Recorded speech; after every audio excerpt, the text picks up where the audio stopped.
Hi, everyone. Happy Tuesday. I am Violette Ayala, the founder of FemCity, and you're joining us today for our Tuesday conversation. It's one of my favorite times of the week. I get the opportunity to share, to listen from our Founder Circle members, our experts sharing their advice and wisdom for us. And so today we're going to be talking about clarity in relationships.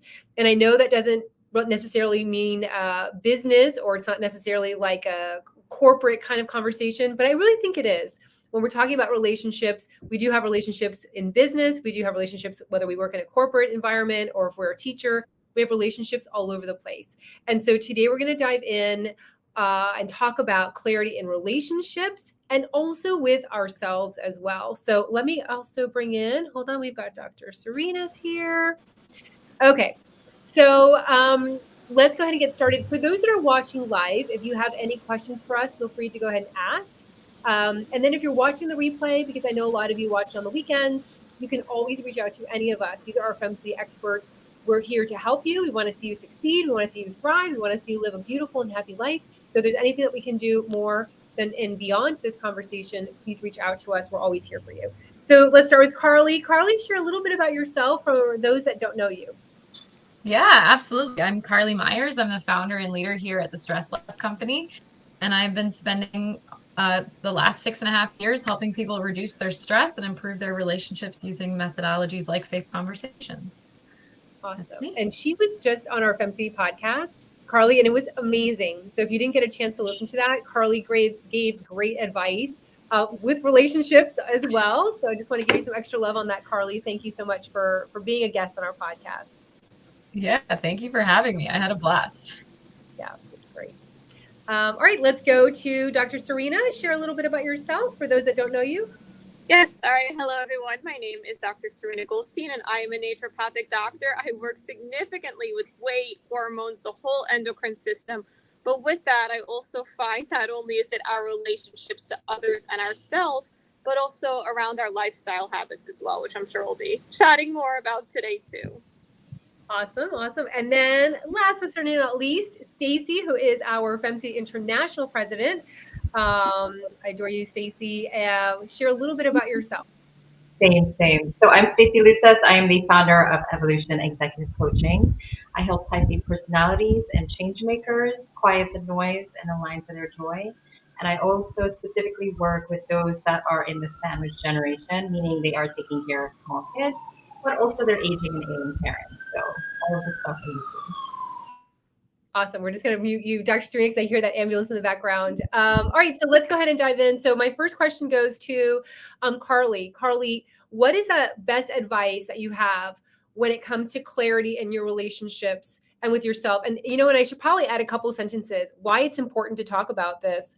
If we don't have the clarity within ourselves and our relationships, I feel like we sometimes get stuck into toxic relationships or relationships that don't fill our cup, or we get into a place where we're committing to spending time with others that are not necessarily good for us. And so there is this kind of, I believe that when we don't have clarity in our relationships, things get murky, and then we say yes to relationships, partnerships that are not necessarily healthy for us. And that's why it's important for us to have these conversations so that we can be a little bit more intentional and purposeful when it comes to the relationships, not only with other people, but with ourselves. So now I've set the stage for you, Carlee. What's your best advice for those that are looking to see how to have those healthy relationships or more clarity in relationships with other people and or perhaps with themselves? Yeah, so when we're entering into any relationship, platonic, professional, romantic, whatever, it can be really useful to do an exercise that I often do, which is take a moment and visualize yourself. Like do a mindfulness exercise where you visualize yourself as, like, let's say a 98-year-old woman or man or person, right? Where you're sitting down and you're having a conversation with yourself about, okay, at this crossroads in my life, what is it that's really important for me to remember as I'm entering into a relationship, or as I'm at this crossroads in this relationship? What is the best decision for me to make for myself? And what I find happens whenever that I do that visualization is that all of the nuance that we get caught up in, all of the little details that we can drive ourselves crazy with completely falls away. And we are then able to really see what's really important to us as we enter into or come across a crossroads in relationship. So that's clarity within ourselves.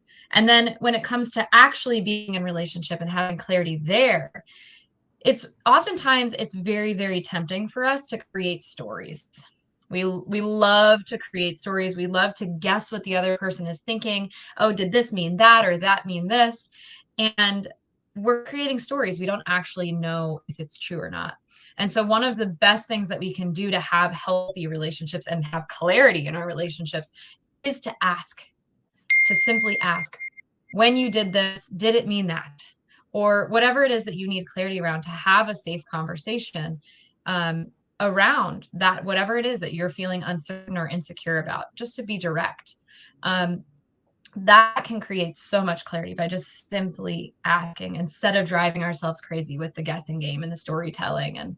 And I find that can lead down a slippery slope of anxiety in our relationships. I love that. And even like when people communicate through text, we always feel the energy we want to have in that scenario. So if we are heated or if we're angry and then someone sends us a message and says, "How are you?" If you're angry, you might hear sarcasm in that. You might hear, a little snideness, a little like, snappiness with it, when it's really the person's just asking like, "How are you?" So I love that you shared that. And I was thinking, Carlee, as I was listening to you, one of my very best friends, I feel she gets into unhealthy relationship scenarios. And I remember years ago, we were talking about this, and I told her, sometimes if you just think about that relationship, like you spend time with someone on the phone, texting, or, having coffee, when you remove yourself, you say, "Okay, bye, see you next time." How does that person leave you feeling? Do they make you feel heavy on the inside? Do they make you feel exhausted? Do they make you doubt yourself? Are you feeling a little bit like low energy? Or are you feeling better about yourself? You're feeling like you can conquer the world. You feel like, wow, I can do anything. That says a lot, even with just the energy of other people. That also shares a lot when it comes to like having that clarity and knowing which relationships are good for you and which ones to have around you, and then which ones to say, "You know what, I'm not going to spend so much time with you."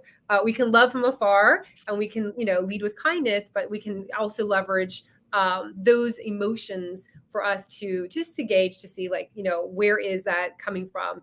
And is that the best for me? So I love that.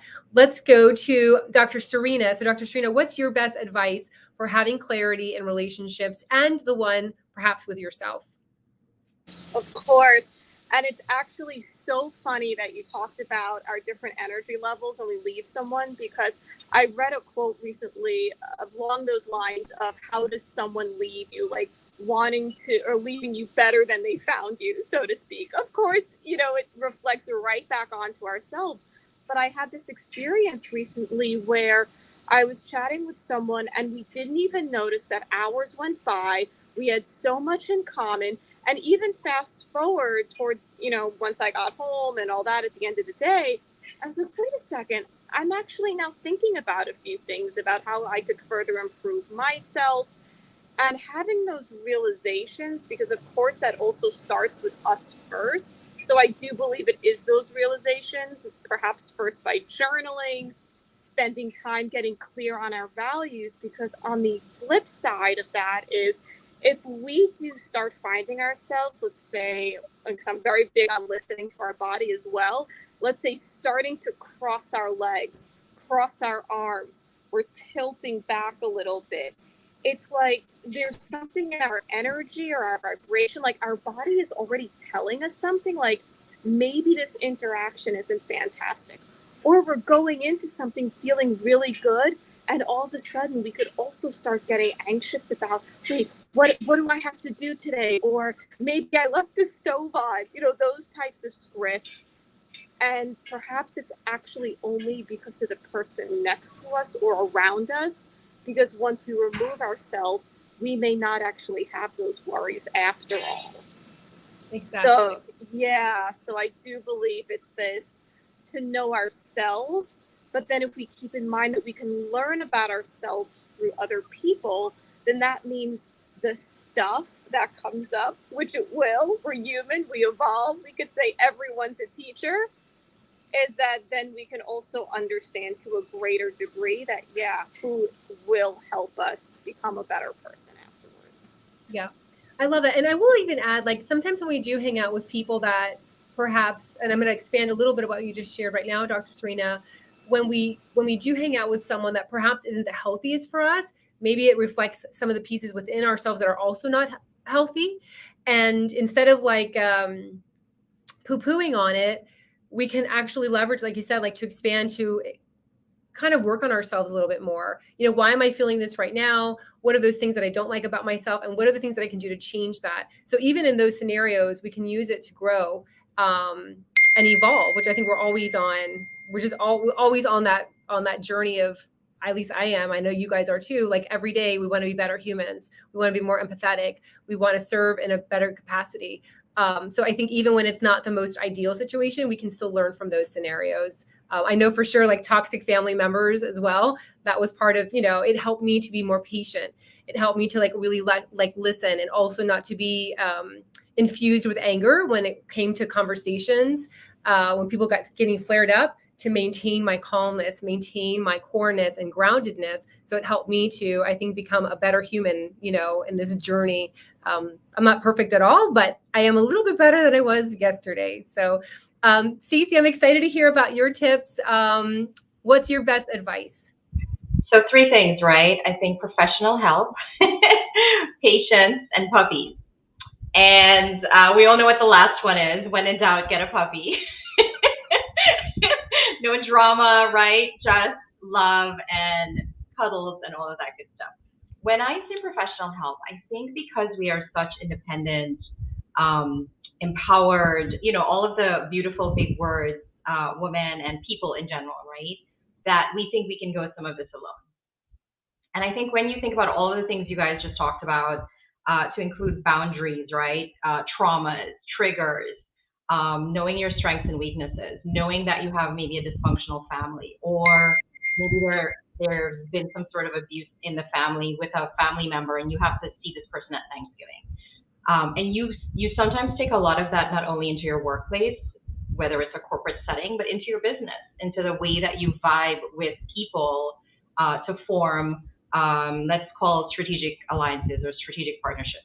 If you are coming into a relationship with, my trust level is here, and you've got to prove yourself to me as the years go by, that's a really hard metric.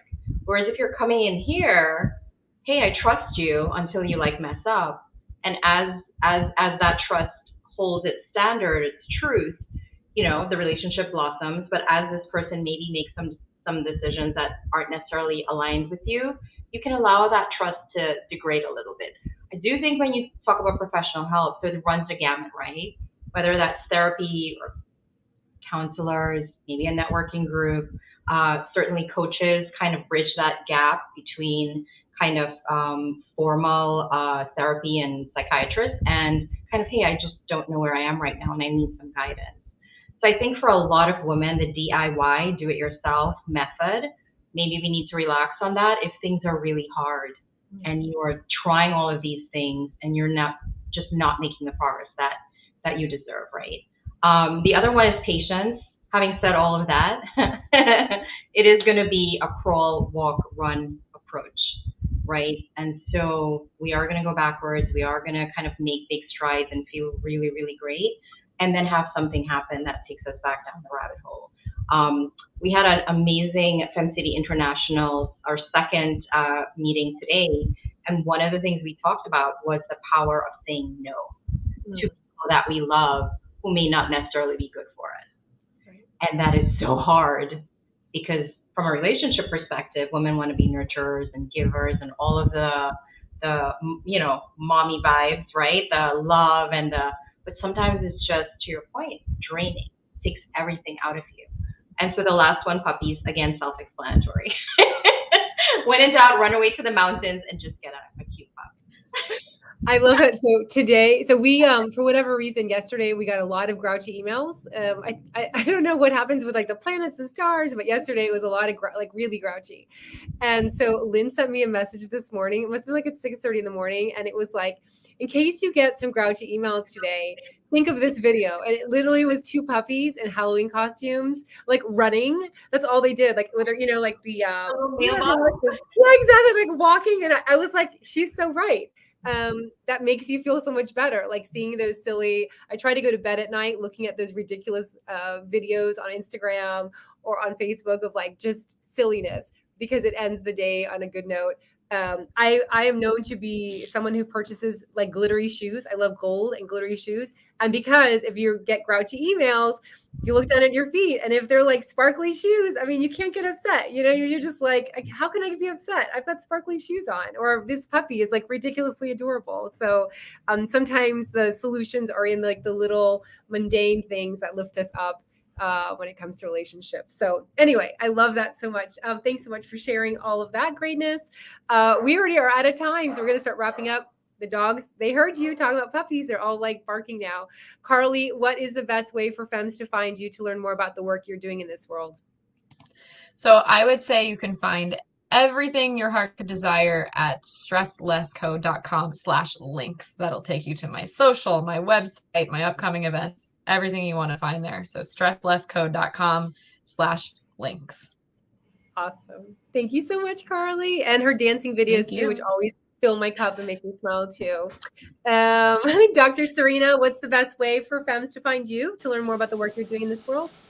Of course, you can go to my website at drserenagoldstein.com. Same thing. It has all my socials, and you can even book a complimentary 20-minute phone call there too. Awesome. Thank you so much. And Stacey. Yep, you can find me on Instagram, stacey.luces. That's my handle. And again, I'm happy to offer a 45-minute clarity call where if something is bothering you, I'm happy to help you out with that. Awesome. Thank you so much, everyone. This was great. I'm leaving with a big smile on my face. So I know this conversation was great. Thank you so much. And then for those that want to hang out with us, head over to our Facebook group. It's free for everyone. We do a lot of activities there, and you get a chance to make new friends and get the support you need. So head over to Facebook and search for FemCity, and we'd love to meet you and get to know you. Mwah! See you next week. Bye.